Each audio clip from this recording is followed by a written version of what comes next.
Cette légende de la glande pinéale est connue donc dans le monde entier. Elle est présente dans toutes les religions et toutes les traditions. Mais comment fonctionne la glande pinéale à l'intérieur du cerveau? Il faut d'abord savoir qu'il ne s'agit pas simplement d'un bout de chair.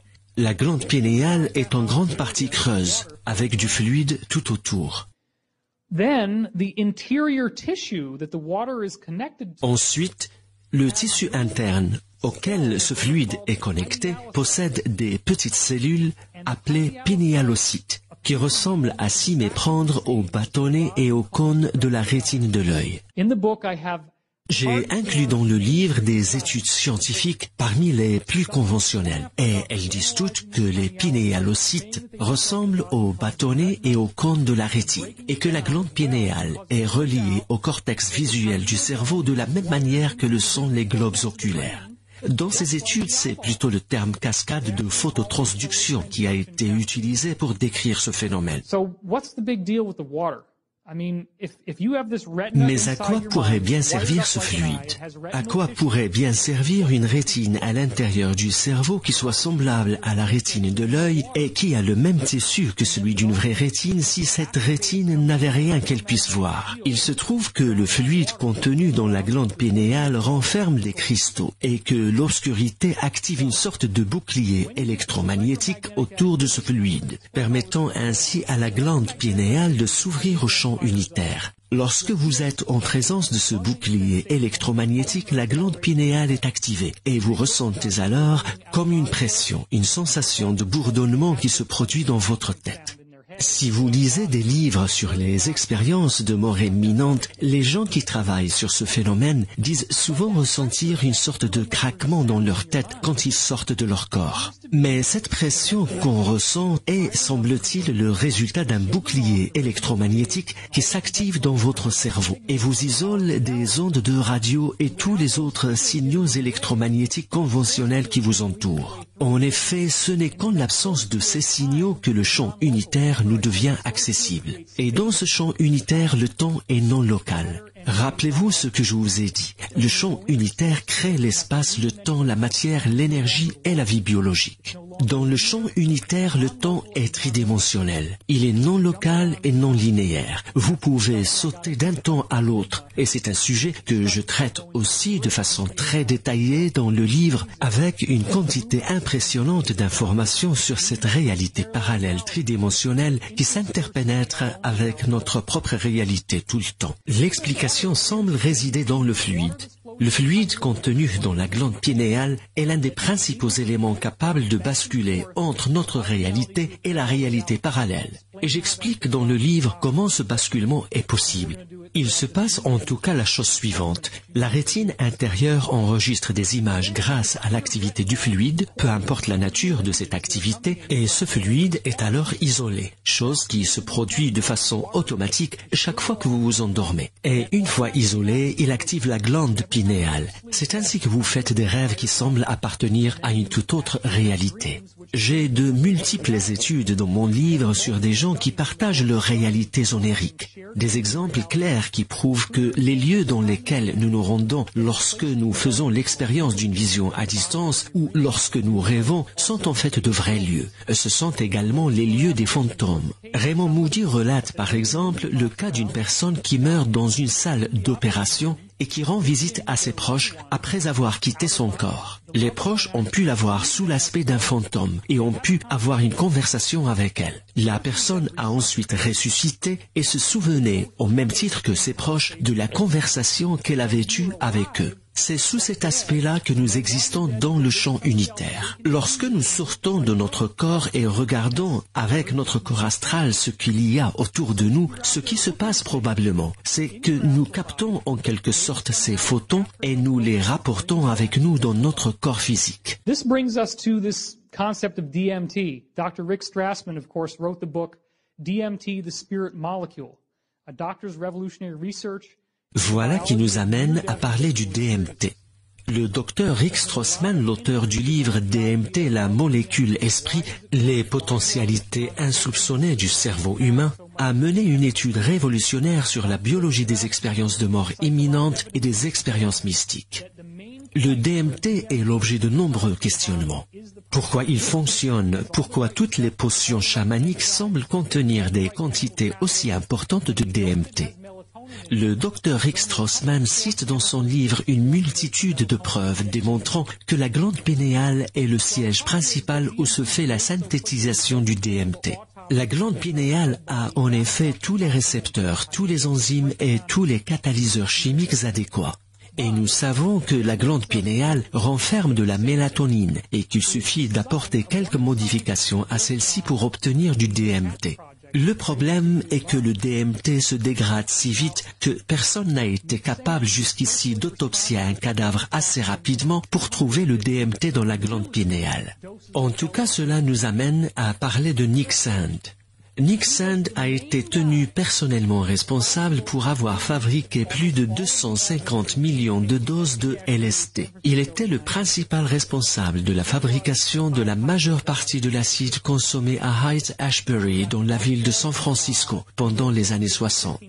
Il a écopé de 15 ans de prison, mais il a réussi à y échapper pendant 23 ans avant de se rendre en 1996. Il n'a cependant fait que 4 ans, et puis il a été libéré en 2000.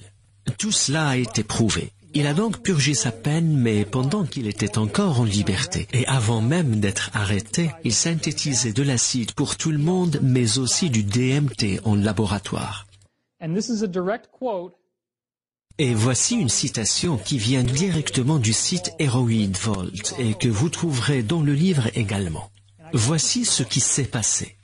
Nick Sand a découvert que le DMT produisait en effet de grands éclats de lumière colorés. La voici la citation telle qu'elle figure sur le site Heroid.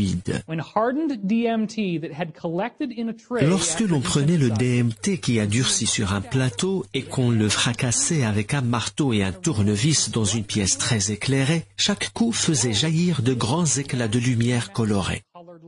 Imaginez donc que cette pièce était très éclairée et que moi j'étais là, et que chaque fois que je donne des coups avec un marteau, vous voyez jaillir du rouge, et puis du bleu, et puis du vert, et puis du jaune. Et c'est tellement lumineux que ça éclaire toute la salle. C'est de ça qu'il s'agit. Mais pourquoi le DMT réagit de cette façon? Quelles en sont les propriétés? Vous avez déjà eu l'occasion d'allumer un briquet, n'est-ce pas? Quand vous pressez le bouton vers le bas, ça fait clic, et une étincelle en sort. Savez-vous comment se produit cette étincelle? C'est parce que le briquet contient un cristal à l'intérieur, qui, quand il est compressé et par un processus appelé piézoluminescence, les molécules dégagent cet éclat de lumière, qui lui-même dégage des photons. C'est ce qu'on appelle la piézoluminescence. C'est comme ça que vous obtenez l'étincelle qui allume votre cigarette. Et c'est le même phénomène qu'on observe quand il s'agit de récepteurs radio à cristal, car le cristal est piézoélectrique. Le cristal réagit aux ondes électromagnétiques, dans ce cas les ondes radio.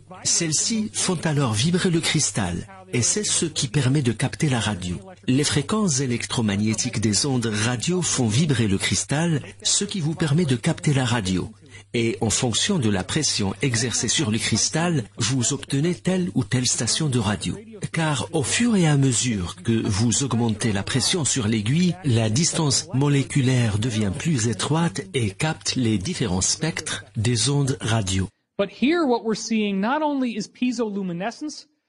Mais dans le cas du DMT, il ne s'agit pas juste de piézoluminescence, mais de piézochromatisme. Ce qui veut dire que les photons libérés par le cristal quand il est compressé, dans ce cas en le fracassant à l'aide d'un tournevis, changent de couleur. Par conséquent, si vous voulez obtenir une image entièrement en couleur à un niveau quantique, vous avez besoin de cristaux piézochromatiques, qui, une fois compressés et en fonction de la force exercée, vont dégager différents éclats colorés permettant ainsi d'obtenir une image entièrement en couleur. Et ce que je dis moi, c'est que dans le cas de la glande pinéale, il se produit exactement le même phénomène. La glande pinéale contient des cristaux de DMT, des cristaux de calcite et autres cristaux qui flottent dans du fluide. Mais ces cristaux semblent être piézochromatiques, ce qui veut dire que lorsqu'ils sont compressés par des champs d'énergie, ils dégagent de multiples couleurs et donc des images en couleur en fin de compte. Lorsque les signaux électromagnétiques ne peuvent plus accéder à votre glande pinéale grâce à l'activation de l'énergie du champ unitaire, celle-ci fait vibrer les cristaux de la glande pinéale, libérant ensuite des photons qui vous renvoient ce que votre corps astral est en train de regarder. Ce que je dis littéralement, c'est que lorsque votre corps astral est en train de flotter quelque part et de regarder quelque chose, ce qui se passe, c'est que vous captez des photons. Vous les envoyez à votre glande pinéale qui fait vibrer les cristaux. Les photons sont alors captés par le tissu de la rétine qui active le cortex visuel du cerveau. Cela peut être expliqué par l'idée de l'existence d'un cordon d'argent. De nombreuses personnes, quand elles sortent de leur corps, disent en effet apercevoir un cordon d'argent qui connecte leur corps astral à leur corps physique. Et la grande majorité des rapports sur le sujet disent que le lieu où se fait la connexion de ce cordon correspondrait justement à l'emplacement exact de la glande pinéale, c'est-à-dire au milieu du front ou à l'arrière de la tête. So what if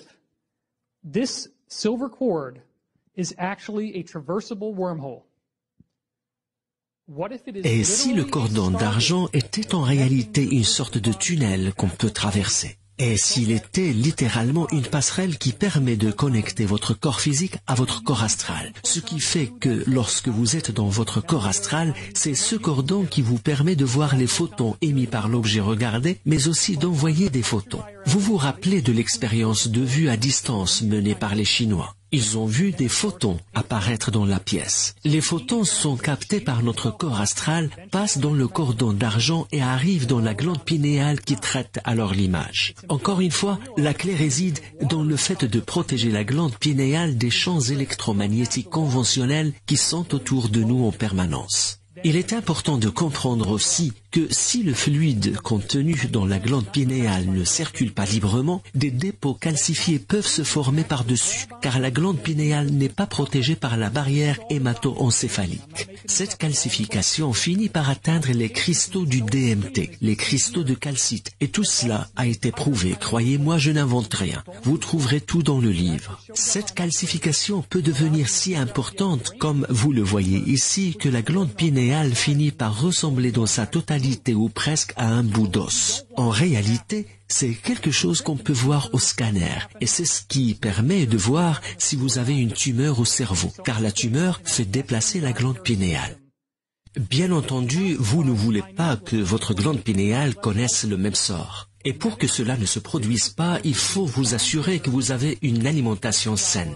Notre alimentation ici en Occident contient tellement d'éléments susceptibles de favoriser la calcification de la glande pinéale et d'amoindrir nos aptitudes parapsychiques. Parmi les plus nocifs, on peut citer le sucre raffiné, la farine blanche, les fritures et la viande provenant d'élevage industriel. Essayez de manger de la viande biologique uniquement ou de ne pas en manger du tout, même si un peu de viande c'est bien aussi. Il faut manger du poisson surtout, car celui-ci est la viande qui active le mieux la glande pinéale. Il faut consommer des fruits et des légumes biologiques et boire beaucoup d'eau propre. La meilleure eau étant celle qui a été filtrée par osmose inverse. Ce dont vous avez besoin, c'est de débarrasser votre corps de tous ces dépôts minéraux. C'est de donner à votre corps une chance de se détartrer. Si votre glande pinéale devient vraiment entartrée, vous vous exposez alors à des troubles d'anxiété, à des troubles d'humeur, à la schizophrénie. La calcification de la glande pinéale pourrait être responsable de certaines maladies, telles que la sclérose en plaques ou la maladie de Parkinson, comme je le révèle dans le livre.